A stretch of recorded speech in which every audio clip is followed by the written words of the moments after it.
Bismillahirrahmanirrahim. Assalamualaikum warahmatullahi wabarakatuh.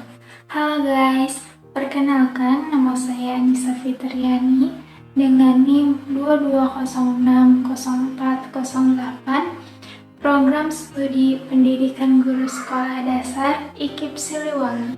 Di sini saya akan memaparkan materi pembelajaran PKN SD di kelas 4 kurikulum merdeka dengan tema Negaraku Indonesia. Tujuan video ini untuk memenuhi suatu tugas UAS pembelajaran PKN SD dengan dosen pengampu Bapak Deden Herdiana Altaftazani MPD. Langsung saja kita masuk ke materi. Yang pertama yaitu pengertian NKRI. Nah, NKRI ini merupakan singkatan dari Negara Kesatuan Republik Indonesia. NKRI adalah bentuk negara Indonesia sebagai sebuah kesatuan utuh meski wilayah kepulauan luas dengan masyarakat yang beragam dari segi agama, segi budaya, adat, keyakinan, dan lain-lain. Nah, istilah NKRI ini juga menunjukkan bahwa Indonesia merupakan negara kesatuan. Artinya, Indonesia memiliki satu pemerintahan pusat dan satu undang-undang dasar.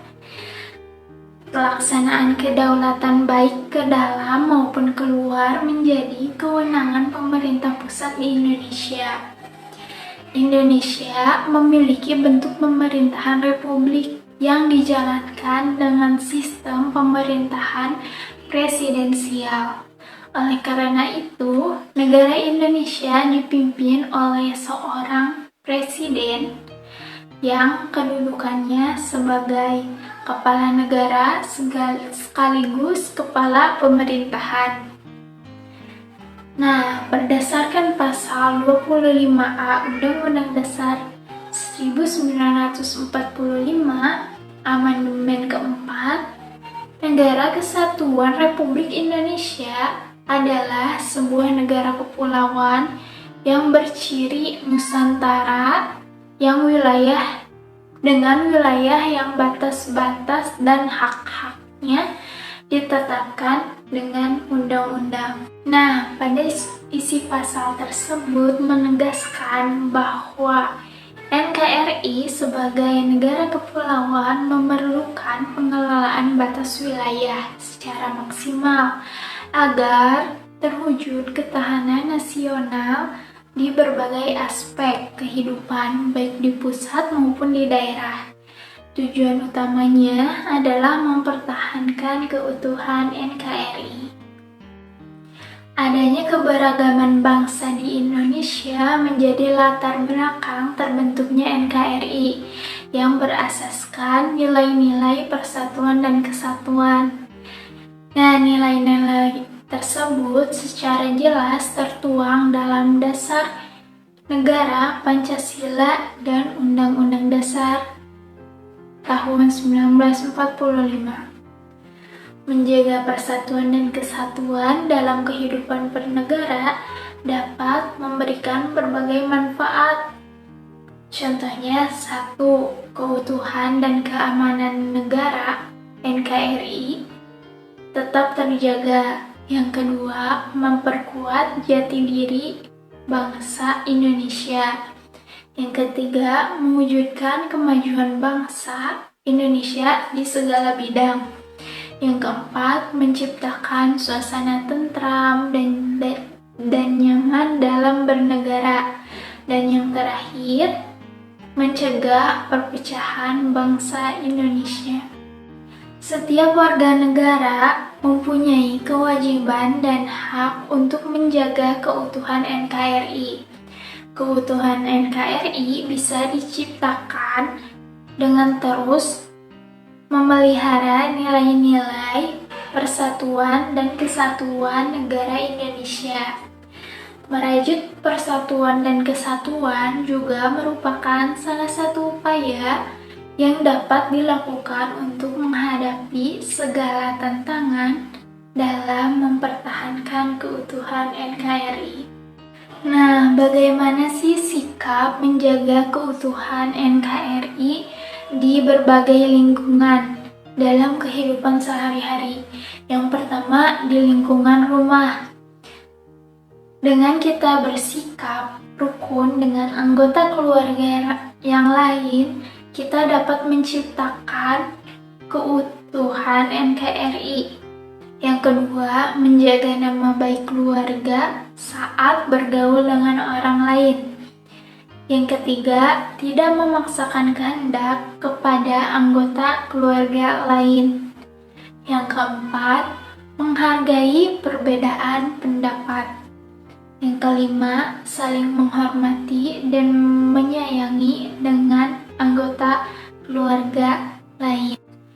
Di lingkungan sekolah, kita dapat rukun dengan teman di sekolah, itu akan menjadi sebuah sikap untuk keutuhan NKRI. Yang kedua, tidak membeda-bedakan teman dalam bergaul, karena di negara Indonesia ini terdapat berbagai macam agama, suku, budaya, dan lain-lain yang berbeda. Kita harus menghargai teman kita yang memang berbeda dari segi agama, suku, budaya, ataupun lainnya.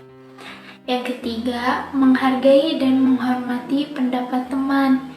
Nah, kita harus menghargai pendapat yang teman kita sampaikan agar nantinya juga terciptalah kerukunan. Yang keempat, menghormati guru. Nah, karena guru ini sebagai orang tua kita di sekolah, kita harus menghormati guru. Yang kelima, saling tolong-menolong dan berbagi dengan teman. Di lingkungan masyarakat, agar terciptanya keutuhan NKRI, sikap kita yang pertama, saling menghormati dengan anggota masyarakat lainnya. Kita menghormati yang lebih tua ataupun kita menghormati yang lebih muda dari kita. Yang kedua, ikut serta dalam kegiatan gotong royong. Jika terdapat kegiatan gotong royong, kita harus ikut serta, jangan cuman berdiam diri di rumah. Yang ketiga, menolong tetangga yang tertimpa musibah. Jika ada tetangga kita yang tertimpa musibah, contohnya seperti kebakaran ataupun kecopetan atau yang lain-lain, kita harus saling tolong-menolong. Yang keempat, tidak memaksakan kehendak kepada anggota masyarakat lain. Yang kelima, menghormati dan menghargai hak orang lain, karena semua orang bebas berpendapat. Dan yang terakhir, dalam kehidupan bernegara dan berbangsa, sikap kita yaitu yang pertama, melaksanakan nilai-nilai Pancasila dalam kehidupan sehari-hari. Contohnya pada sila pertama yaitu ketuhanan yang Maha Esa, kita bisa beribadah sesuai dengan kita harus beribadah sesuai dengan kepercayaan agamanya masing-masing. Yang kedua, menghormati dan menghargai keberadaan suku bangsa lainnya. Contohnya seperti kita, jika ada suku budaya lain yang sedang melakukan ritual ataupun pertunjukan, kita harus menghormati dan menghargainya. Yang ketiga, melaksanakan peraturan perundang-undangan yang berlaku. Contohnya, undang-undang dalam berkendara dan lain-lain. Yang keempat, tidak membeda-bedakan suku, agama, dan daerah.